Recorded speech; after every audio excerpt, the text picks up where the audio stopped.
오늘은 누가복음 9장 18절에서 20절 말씀을 통해서 예수님의 기도와 베드로의 신앙 고백이라는 제목으로 하나님 말씀을 전하겠습니다. 오늘은 특별히 담임 목사님께서 신학대학원 동문대회 전체 진행을 맡게 되어서 새벽 예배를 제가 인도하게 되었습니다. 그래서 어떤 말씀을 나눌까 기도하다가 지난번에 예수님의 기도 시리즈 설교를 준비하면서 못다한 내용들이 있어서 오늘은 지난번 설교의 부록으로 예수님의 기도와 베드로의 신앙 고백 말씀을 좀 나누고자 합니다. 오늘 말씀의 본문은 예수님께서 가이사랴 빌립보 지역에서 제자들에게 자신의 정체에 대하여 물은 사건입니다. 이때 베드로가 했던 이 신앙 고백이 매우 유명하죠. 그래서 세 복음서에 모두 기록되어 있습니다. 그런데 이 세 기록 중에는 누가복음에만 특별하게 이 예수님의 기도와 베드로의 신앙 고백을 아주 긴밀하게 연결시키고 있습니다. 먼저 오늘 본문의 사건을 기록하고 있는 마태복음과 마가복음 말씀을 살펴보겠습니다. 마태복음 16장 13절 우리 함께 읽겠습니다. 예수께서 빌립보 가이사랴 지방에 이르러 제자들에게 물어 이르시되 사람들이 인자를 누구라 하느냐. 마가복음 8장 27절도 읽겠습니다. 예수와 제자들이 빌립보 가이사랴 여러 마을로 나가실새 길에서 제자들에게 물어 이르시되 사람들이 나를 누구라고 하느냐. 아멘. 이 두 가지 마태복음 마가복음의 기록을 비추어 볼 때 이 마태복음과 마가복음에서는 지금 분명하게 예수님께서 가이사랴 빌립보 지방으로 가는 도중에 제자들에게 자신의 정체를 물은 것으로 나옵니다. 그러나 오늘 본문의 누가복음에서는 오히려 이 장소에 대한 언급이 생략되어 있습니다. 그리고 마태복음과 마가복음에는 등장하지 않는 예수님의 기도 장면이 추가되어 있습니다. 이런 맥락을 이해하면서 오늘 본문 말씀을 다시 한번 같이 읽어보겠습니다. 누가복음 9장 18절 20절 함께 읽겠습니다. 예수께서 따로 기도하실 때 제자들이 주와 함께 있더니 물어 이르시되 무리가 나를 누구라고 하느냐. 대답하여 이르되 세례 요한이라 하고 더러는 엘리야라 더러는 옛 선지자 중에 한 사람이 살아났다 하나이다. 예수께서 이르시되 너희는 나를 누구라 하느냐. 베드로가 대답하여 이르시되 하나님의 그리스도시니이다 하니. 아멘. 오늘 본문의 이 누가복음에서는 예수님께서 따로 기도를 하고 있는데 그 가운데 제자들에게 자신의 정체를 물었다라고 기록하고 있습니다. 마태와 마가복음에서는 길을 가던 중에 예수님께서 물으셨고 누가복음은 예수님이 기도하던 중에 물으셨다라고 다른 내용을 기록하고 있습니다. 어떻게 보면 이것은 서로 다른 내용을 기록하는데 두 가지 사건을 따로 이야기하는 것은 아닙니다. 그렇다고 이 둘 중에 이 두 가지 기록 중에 하나가 잘못 기록된 것도 아닙니다. 많은 학자들은 이 두 가지 내용이 모두 있었던 사실이나 저자가 어떤 것에 초점을 두고 있느냐 그 관점의 차이라고 보는 것이지요. 누가는 예수님의 기도를 언급함으로 이 베드로의 신앙 고백을 예수님의 기도와 지금 연결시켜서 설명하고 싶은 겁니다. 왜냐하면 실제로 예수님께서 기도하고 계신 가운데 제자들에게 물으셨기 때문이에요. 가이사랴 빌립보 지방으로 가고 있었어요, 분명히. 그런데 예수님께서는 가던 도중에 따로 기도를 하고 계셨어요. 그러는 와중에 제자들에게 물었다는 거예요. 베드로가 예수님을 하나님의 아들 그리스도 메시아로 고백할 수 있었던 것은 바로 이 예수님의 기도에 대한 하나님의 응답이라는 것을 누가는 지금 강조하고 싶었던 것입니다. 반면에 마태복음에서는 예수님께서 베드로의 신앙 고백을 듣고서 이를 내게 알게 한 분은 하나님이다 라고 말씀했다라고 기록하고 있습니다. 우리 마태복음 16장 17절 함께 읽겠습니다. 예수께서 대답하여 이르시되 바요나 시몬아 내가 복이 있도다. 이를 내게 알게 한 이는 혈육이 아니요 하늘에 계신 내 아버지시니라. 아멘. 마태복음에서는 지금 예수님께서 분명하게 지금 네가 이 고백한 것이 네가 고백한 것이 아니라 하나님이 알게 하셨다라고 말하면서 지금 무엇을 강조하냐면은 이 베드로의 신앙 고백을 하나님의 전적인 개입이었다라고 지금 더 설명하고 있는 거예요.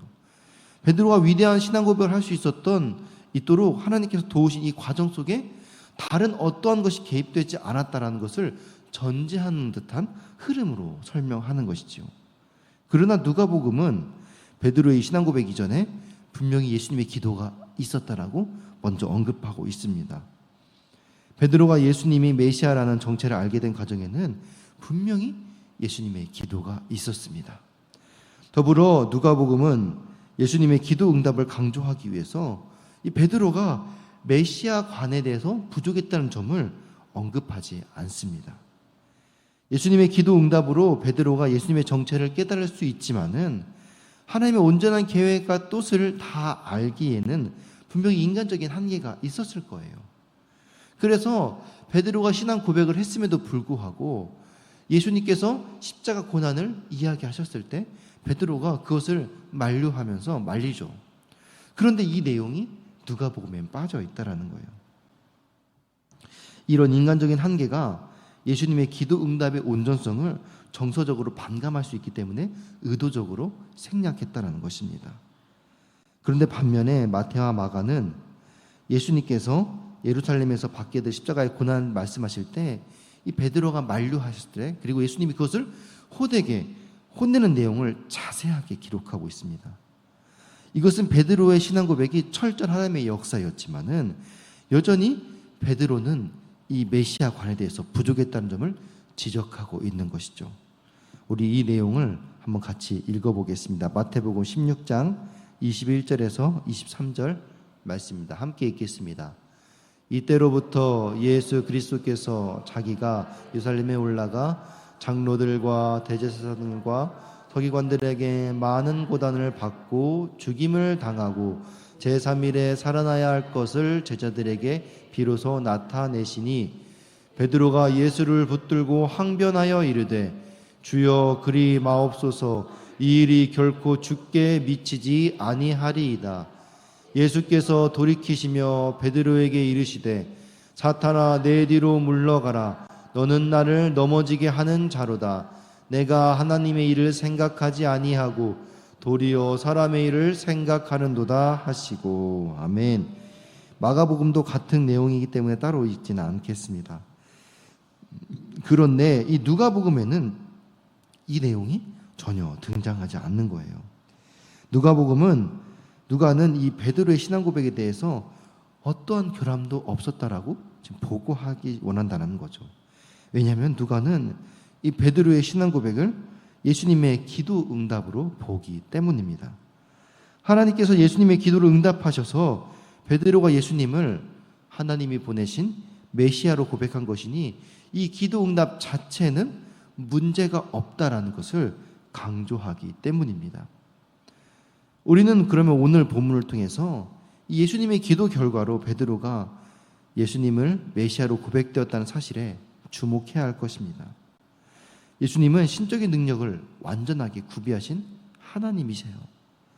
사실은 그래서 기도 없이도 제자들을 감동시키고 예수님을 메시아로 고백하게 할 수도 있었습니다. 기도 없이 그들의 마음을 조절하여서 예수님을 메시아로 믿게끔 그 마음까지도 움직이게 하실 수 있는 분이셨습니다. 그러나 예수님은 제자들의 마음이 성령에 감동되도록 제자들이 하나님의 뜻을 깨닫고 예수님을 메시아로 믿게 하도록 항상 기도로 준비하고 중보하셨습니다. 그러나 우리는 간절한 기도 없이 인간적인 설득과 강요로 사람들을 예수 믿게 하려고 노력해 오지는 않았습니까? 때로는 우리가 이 정도 했으면 이미 믿었어야 할 그 사람이 아직도 예수님 믿지 않을 때 도리어 화를 내고 답답해하면서 때로는 그들을 원망하지는 않았습니까? 내가 장로인데, 내가 권사인데 당연히 교회 가야 할 자녀들이 교회는 다니지만 여전히 예수님을 인격적으로 만나지 못한 자녀들을 때로는 부모의 권위를 이용해서 억지로 강압적으로 또 믿게 하려고 애쓰지는 않았습니까? 예수님 자신도 제자들이 그를 메시아로 믿게 하는데 특별한 비법이나 비결이 있었던 것은 아닙니다. 예수님도 간절한 눈물의 기도와 끝없는 인내 외에는 다른 방법이 없었습니다. 있었지만은 그것을 사용하려 하지 않으셨다는 거죠. 예수님은 가룟 유다가 배신할 것을 알면서도 끝까지 인내하셨습니다. 베드로가 3번 부인했지만은 베드로를 위해서 끝까지 기도하셨습니다. 사실 예수님만큼 인격적이며 예수님만큼 말씀을 잘 가르치고 예수님만큼 치유 은사에 탁월한 분이 누가 있겠습니까? 예수님은 그러나 이런 가르침과 은사 사역을 뒤로 하고 얼마든지 그것을 통해 사람들을 모으고 하나님의 자녀가 되게 하실 수 있었음에도 불구하고 그러나 예수님은 자신의 신적인 능력을 의지하지 않으셨습니다. 오로지 하나님만을 의지했고 그래서 간절한 눈물의 기도를 통해 그의 거룩한 자녀들을 탄생시키셨습니다. 예수님은 말씀 사역과 치유 사역으로 많은 기적을 보이셨어요. 그러나 이 모든 사역 뒤에는 늘 습관을 따라 쉬지 않고 기도하는 기도의 수고와 인내, 헌신이 있었다라는 것입니다. 바로 예수님의 사역을 사역되게 하고 가르침을 가르침되게 할 수 있었던 것, 그것은 바로 예수님의 기도였습니다.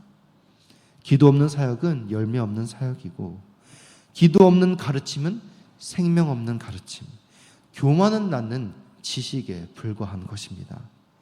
오늘도 우리가 한 영혼을 변화시키기 위해서 예수님 것처럼 간절한 눈물의 기도와 끊임없는 인내의 수고를 통해서 하나님의 마음을 감동케 하는 그런 귀하고 아름다운 복된 성도님들 되시기를 주님의 이름으로 축원합니다. 우리 이 시간 같이 기도하기 원합니다. 함께 기도하실 때 베드로가 살아계신 하나님의 아들 예수 그리스도를 고백하기까지 예수님의 간절한 눈물의 기도와 인내의 수고가 있었음을 기억합니다. 우리도 맡겨진 영혼들, 하나님 보내주신 자녀들, 가족들 위해서 끝까지 기도하고 인내하며 하나님의 뜻을 이루게 하여 주시옵소서. 우리가 하는 모든 사역 위에 기도로 준비되게 하여 주시옵소서. 특별히 수능이 70일을 남았습니다. 능력 주신 하나님 안에서 최선을 다하게 하시고 불안과 두려움 몰려올 때마다 믿음으로 주를 의지하며 기도로 수능을 준비하여 승리하게 하여 주시옵소서. 우리 사랑하는 주님의 이름 한번 부르시고 같이 기도하며 나아가겠습니다. 주여 주여 주여